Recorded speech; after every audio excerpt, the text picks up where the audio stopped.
ওম শান্তি। 15/8/2024 মুরলি। বাবা বলছেন, মিষ্টি বাচ্চারা, বাবা এসেছেন তোমাদের সত্যিকারের স্বাধীনতা প্রদান করতে, মৃত্যুঘাটের সাজা ভোগ থেকে মুক্ত করতে, রাবণের পরাধীনতা থেকে মুক্ত করতে। প্রশ্ন: বাবা এবং বাচ্চাদের বোঝানোর মধ্যে কী পার্থক্য রয়েছে? উত্তর: বাবা যখন বোঝান তখন মিষ্টি বাচ্চারা বলে সম্বোধন করেন, ফলে বাবার কথাটি বুদ্ধিতে বসে। তোমরা বাচ্চারা নিজেদের আত্মারূপী ভাইদের বোঝাও, তাই মিষ্টি বাচ্চারা বলতে পারো না। বাবা হলেন বড়, তাই তার কথার প্রভাব পড়ে। তিনি বাচ্চাদের রিয়েলাইজ করান। বাচ্চারা, তোমাদের লজ্জা বোধ হয় না যে তোমরা পতিত হয়ে গেছো? এখন পবিত্র হও। ওম শান্তি। অসীম জগতের আত্মাদের পিতা বসে আত্মারূপী বাচ্চাদের বোঝাচ্ছেন। এখন এটা অসীম জগতের বাবা এবং অসীম জগতের বাচ্চারাই জানে। অন্য কেউ অসীম জগতের বাবাকে জানে না। নিজেদেরকে অসীম জাগতিক বাবার সন্তান রূপেও স্বীকার করে না। ব্রহ্মা মুখবংশী আত্মারাই কেবল জানে ও মানে। অন্য কেউ তো এই কথা মানতেও পারবে না। ব্রহ্মাও অবশ্যই চাই, যাকে আদিদেব বলা হয়, যার মধ্যে শিব বাবার প্রবেশ ঘটে। বাবা এসে কি করেন? বলেন পবিত্র হতে হবে। বাবার শ্রীমত হলো নিজেকে আত্মা নিশ্চয় করো। বাচ্চাদের আত্মার পরিচয়ও দিয়েছেন। আত্মা ভ্রুকুটিদ্বয়ের মাঝখানে বাস করে। বাবা বুঝিয়েছেন আত্মা হলো অবিনাশী, তার বসার আসন হলো এই বিনাশী দেহ। এই কথা তোমরা জানো যে আমরা সবাই হলাম আত্মা। আমরা আত্মারা পরস্পরের ভাই ভাই, এক পিতার সন্তান। ঈশ্বর হলেন সর্বব্যাপী। এই রূপ বলাটা ভুল। তোমরা ভালোভাবে বোঝাও। প্রত্যেক আত্মার মধ্যে 5টি বিকারের প্রবেশ রয়েছে। অতএব অনেকে বোঝে এরা সঠিক বলছে। আমরা হলাম ভাই ভাই, তো বাবার কাছে অবশ্যই উত্তরাধিকার প্রাপ্ত হওয়া উচিত। কিন্তু এইখান থেকে বাইরে গেলে মায়ার ঝড়ে হারিয়ে যায়। খুব সামান্য সংখ্যক মানুষ থেকে যায়। সব জায়গায় এই হালই হয়। কেউ একটু ভালো করে বুঝলে আরও বেশি বোঝাবার চেষ্টা করে। এখন তোমরা সবাইকে বোঝাতে পারো। যদি কেউ বেশি মনোযোগ না দেয়, তাহলে বলা হবে তারা পুরনো ভক্ত নয়। এই সব কথা যার বুঝবার বোধ শক্তি থাকবে সেই বুঝবে। কেউ যদি না বোঝে, তাহলে বোঝাতেও পারবে না। তোমাদের কাছেও নম্বর অনুযায়ী আছে। কোনো বিশিষ্ট ব্যক্তিকে বোঝাতে এমন শ্রেষ্ঠ বাচ্চাদের পাঠানো হয়, যদি কিছু বুঝতে পারে। এই কথা তো জানো যে বড় বড় মানুষেরা সহজে বুঝবে না। হ্যাঁ, যদিও অপিনিয়ন দেয়। এনার বোঝানোর পদ্ধতি খুব ভালো। বাবার পরিচয় পুরো দেওয়া হয়, কিন্তু তাদের নিজের কাছে সময় কোথায়? তোমরা বলো, অসীম জগতের বাবাকে স্মরণ করো, তাহলে বিকর্ম বিনাশ হবে। এখন তোমরা বুঝছো বাবা ডাইরেক্ট আত্মাদের অর্থাৎ আমাদের সঙ্গে কথা বলেন। ডাইরেক্ট শুনলে জ্ঞান বান লক্ষ্যভেদ করে। তারা বিকেদের দ্বারা জ্ঞান শোনে। এখানে পরম পিতা পরমাত্মা ব্রহ্মা দ্বারা ডাইরেক্ট বোঝাচ্ছেন, হে বাচ্চারা, তোমরা বাবার কথা অমান্য করো। তোমরা সবাই কাউকে এমন করে বলতে পারবে না, তাই না? সেখানে তো বাবা নেই, এখানে বাবা বসে আছেন। বাবা কথা বলছেন। বাচ্চারা, তোমরা বাবার কথাও মানবে না? অজ্ঞানকালের সময়েও পিতার বোঝানো কথায় এবং ভাইয়ের বোঝানো কথায় তফাৎ থাকে। ভাইয়ের কথায় এতখানি প্রভাব পড়বে না যত বাবার কথায় প্রভাব পড়বে। বাবা যদিও বড় গুরুজন, তাই ভয় থাকবে। তোমাদেরও বাবা বোঝান, নিজের বাবাকে অর্থাৎ আমাকে স্মরণ করো। তোমাদের লজ্জা বোধ হয় না? তোমরা ক্ষণে ক্ষণে আমায় ভুলে যাও। বাবা ডাইরেক্ট বলেন, তাই সহজে প্রভাব পড়ে। আরে, বাবার কথা অমান্য করো। অসীম জগতের বাবা বলেন, এই জন্ম নির্বিকারী হও, তাহলে 21 জন্ম নির্বিকারী হয়ে পবিত্র দুনিয়ার মালিক হবে। এই কথা অমান্য করো কেন? বাবা বললে বুদ্ধিতে জ্ঞান বান সঠিকভাবে লাগে। তফাৎ তো থাকে, তাই না? এমনও নয় যে সর্বদা নতুনদের সঙ্গে বাবা দেখা করবেন। তারা উল্টোপাল্টা প্রশ্ন করে, তাদের বুদ্ধিতে বসে না, কারণ এই কথাগুলি হলো একেবারে নতুন কথা। গীতায় কৃষ্ণের নাম লিখে দিয়েছে, তা তো হতে পারে না। এখন ড্রামা অনুযায়ী জ্ঞান তোমাদের বুদ্ধিতে আছে। তোমরা বাচ্চারা ছুটে ছুটে আসো বাবার কাছে, ডাইরেক্ট মুরলি শুনতে। সেখানে তো ভাইয়েদের কাছে শুনতে, এখন বাবার কাছে শুনছ। বাবার কথায় প্রভাব পড়ে, বাচ্চারা সম্বোধন করে, বাবা কথা বলেন। বাচ্চারা, তোমাদের লজ্জা বোধ হয় না? বাবাকে স্মরণ করো না? বাবার সঙ্গে তোমাদের ভালোবাসা নেই কি? কতটুকু স্মরণ করো? বাবা, 1 ঘন্টা। আরে, নিরন্তর স্মরণ করলে তোমাদের পাপ বিনষ্ট হবে। জন্ম জন্মান্তরের পাপের বোঝা মাথায় আছে, বাবা সম্মুখে বোঝান। তোমরা বাবার কতখানি গ্লানি বা নিন্দা করেছ। তোমাদের ওপর তো কেস চলা উচিত। খবরের কাগজে কারো নামে নিন্দা লিখলে তার ওপরে কেস করা হয়। এখন বাবা স্মরণ করাচ্ছেন, তোমরা কি কি করতে? বাবা বোঝান, ড্রামা অনুযায়ী রাবণের সঙ্গ পেয়ে এইরূপ অবস্থা হয়েছে। এখন ভক্তিমার্গ পূর্ণ হয়েছে, অতীত হয়েছে। মাঝখানে থামাবার জন্য কেউ তো থাকে না। দিন দিন নিচে নামতে নামতে তম প্রধান বোধ বুদ্ধিহীন হয়ে যায়। যার পূজা করে তার অবস্থান নুড়ি কাঁকর পাথরে বলে দেয়। একেই বলে অসীম বোধ জ্ঞানহীন। অসীম জগতের বাচ্চাদের অসীম জ্ঞান নেই। একদিকে শিব বাবার পূজা করে, অন্যদিকে সেই পিতাকেই সর্বব্যাপী বলে দেয়। এখন তোমাদের স্মরণে এসেছে এতখানি বোধহীন অবস্থা ছিল যে বাবার গ্লানি বা নিন্দা করেছি। এখন তোমরা বাচ্চারা বুঝেছ, তাই এখন পুরুষার্থ করছো বেগার টু প্রিন্স হওয়ার। শ্রীকৃষ্ণ হলেন সত্যযুগের প্রিন্স। তাঁর সম্বন্ধে বলা হয়, তাঁর 16,108 রানী ছিল, সন্তান ছিল। এখন তোমাদের তো লজ্জাবোধ হবেই। কেউ পাপ করলে ভগবানের সামনে দাঁড়িয়ে কান ধরে বলে, হে ভগবান, খুব বড় ভুল হয়েছে, দয়া করো, ক্ষমা করো। তোমরা কত বড় ভুল করেছ। বাবা বোঝান, ড্রামাতে এমনই আছে। যখন এমন অবস্থা হবে তখনই তো আমি আসব।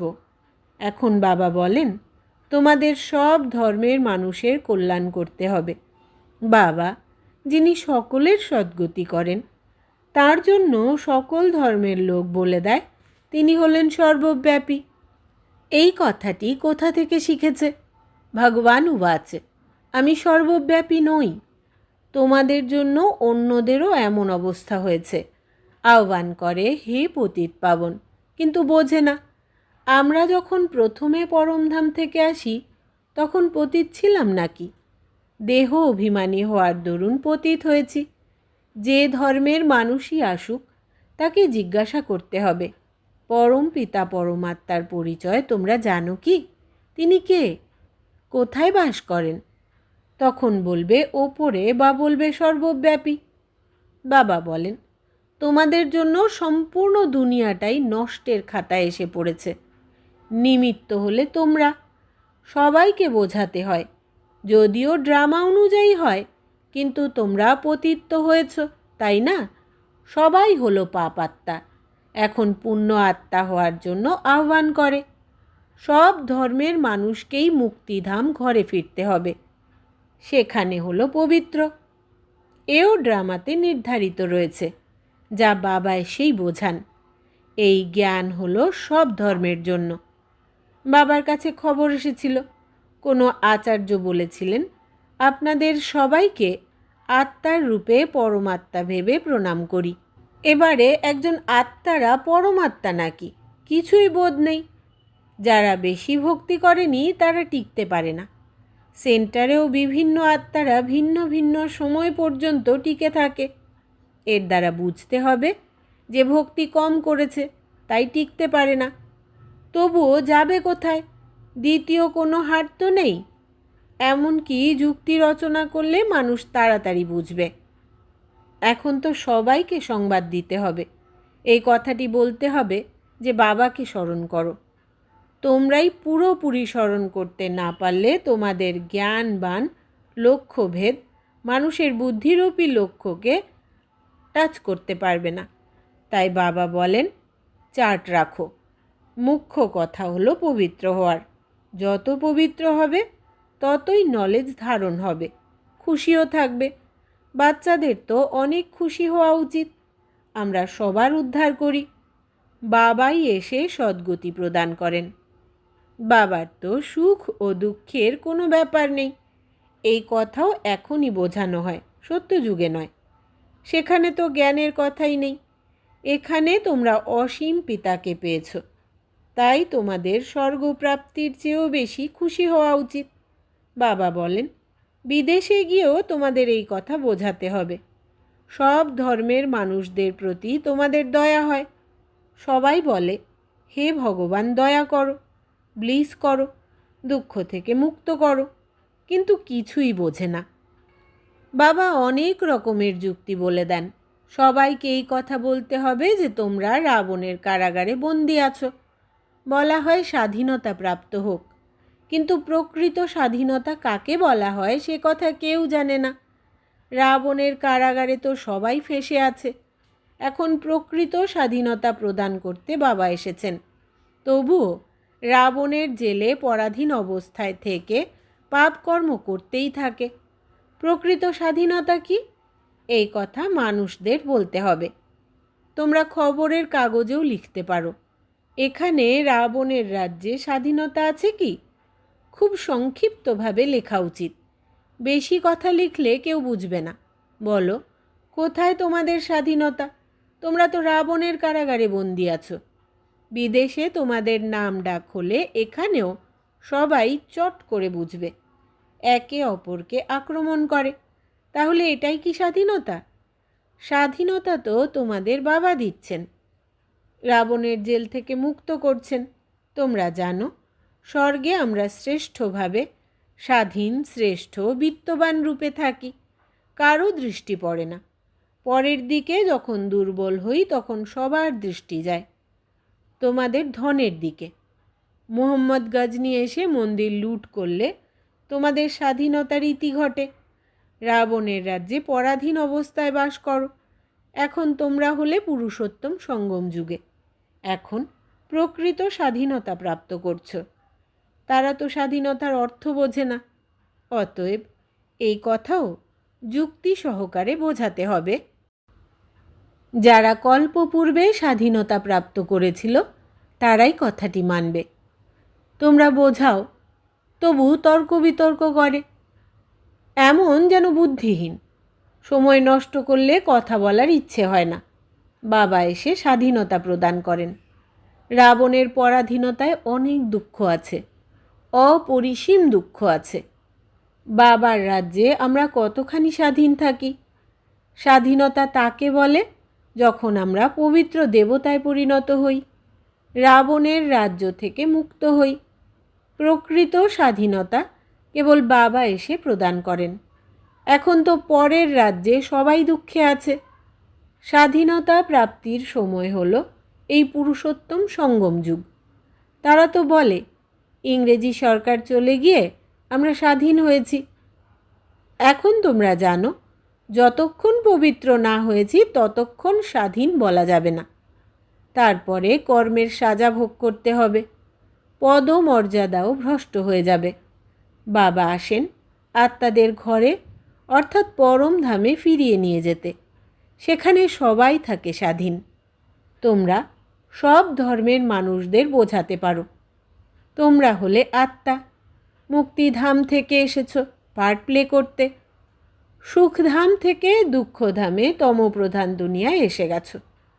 বাবা বলেন, তোমরা হলে আমার সন্তান, রাবণের নয়। আমি তোমাদের রাজত্ব ভাগ্য দিয়ে গেছিলাম। তোমরা নিজের রাজ্যে কতখানি স্বাধীন ছিলে। এখন আবার সেখানে যাওয়ার জন্য প্রস্তুত হতে হবে। তোমরা অনেক বিত্তবান হও, সেখানে তো অর্থের চিন্তা থাকে না। যতই গরিব হোক, কিন্তু ধনের চিন্তা থাকে না, সুখে থাকে। চিন্তা হয় এখানে। যদিও রাজধানীতে নম্বর অনুযায়ী পদমর্যাদা প্রাপ্ত হয়, সূর্যবংশী রাজাদের মতন সবাই কি আর হবে? যতখানি পরিশ্রম ততখানি পদমর্যাদা। তোমরা সব ধর্মের মানুষদের সার্ভিস করো। বিদেশিদেরও বোঝাতে হবে তোমরা সবাই আত্মারূপে ভাই ভাই হলে কি না। সবাই শান্তিধামে বাস করে। এখন আছো রাবণের রাজ্যে। এখন ঘরে অর্থাৎ পরমধাম ফিরে যাওয়ার পথ তোমাদের বলে দিচ্ছি। নিজেকে আত্মা নিশ্চয় করে আমায় স্মরণ করো। বলাও হয় ভগবান সবার উদ্ধার করেন, কিন্তু কিভাবে করেন তা জানে না। বাচ্চারা কখনো কনফিউজড হয়ে পড়লে বলবে, বাবা আমাদের লিবারেট করে ঘরে নিয়ে চলো। যেন তোমরা ঝড়ের কবলে পড়ে জঙ্গলে হারিয়ে গিয়েছিলে, পথের সন্ধান পাচ্ছিলে না। তখন লিবারেটর এসে পথ বলে দিলেন। অসীম জগতের বাবাকেও বলা হয়, বাবা আমাদের উদ্ধার করো, তুমি আগে চলো, আমরাও তোমার পেছনে চলব। বাবা ব্যতীত কেউ পথ বলে দেয় না। কত শাস্ত্র পাঠ করেছ, তীর্থে গিয়ে কত ধাক্কা খেয়েছ, কিন্তু ভগবানকে না জানার দরুন তাকে কোথাও খুঁজে পাবে না। সর্বব্যাপী বলাতে আরও খুঁজে পাবে কিভাবে? কতখানি অজ্ঞানতার অন্ধকারে আচ্ছন্ন রয়েছে। সকলের সদ্গতিদাতা হলেন একমাত্র বাবা। তিনিই এসে তোমাদের অজ্ঞানতার অন্ধকার থেকে বাইরে নিয়ে আসেন। আচ্ছা, মিষ্টি মিষ্টি হারানিধি বাচ্চাদের প্রতি মাতা পিতা বাপদাদার স্মরণের স্নেহসুমন আর সুপ্রভাত। আত্মাদের পিতা ওনার আত্মারূপী বাচ্চাদেরকে জানাচ্ছেন নমস্কার। আমরা আত্মা সন্তানেরা আমাদের আত্মা পিতাকে জানাই স্মরণের স্নেহসুমন, সুপ্রভাত আর নমস্কার। ধারণার জন্য মুখ্য সার: এক বাবাকে পেয়েছ, সেই জন্য কোনো বিষয়েই দুঃখ করবে না। তাঁর মত অনুসারে চলে অসীম জাগতিক বুদ্ধিমান রূপে খুশি মনে সকলের উদ্ধার করার নিমিত্ত হতে হবে। 2. যমরাজপুরীর সাজা থেকে বাঁচতে এবং সত্যিকারের স্বাধীনতা প্রাপ্তির জন্য পবিত্র অবশ্যই হতে হবে। নলেজ হলো সোর্স অফ ইনকাম, যা ধারণ করে বিত্তবান হতে হবে। বরদান: নলেজের লাইট মাইটের দ্বারা রংকে রাইটে পরিবর্তনকারী জ্ঞানী তু আত্মা ভব। বিস্তার: বলা হয়ে থাকে নলেজ ইজ লাইট মাইট। যেখানে লাইট অর্থাৎ প্রকাশ রয়েছে, যে এটা রং, এটা রাইট, এটা অন্ধকার, এটা প্রকাশ, এটা ব্যর্থ, এটা সমর্থ, তখন রং বোঝা আত্মারা রং কর্মগুলি বা সংকল্পগুলির বশীভূত হতে পারবে না। জ্ঞানীতু আত্মা অর্থাৎ সুবুদ্ধিসম্পন্ন জ্ঞান স্বরূপ কখনো এটা বলবে না যে এই রকম হওয়া তো উচিত, বরং তাদের কাছে রংকে রাইটে পরিবর্তন করার শক্তি থাকে। স্লোগান: যে সদা শুভচিন্তক আর শুভচিন্তনে থাকে সে ব্যর্থ চিন্তন থেকে মুক্ত হয়ে যায়। যে সদা শুভচিন্তক আর শুভচিন্তনে থাকে সে ব্যর্থ চিন্তন থেকে মুক্ত হয়ে যায়। আচ্ছা, ওম শান্তি।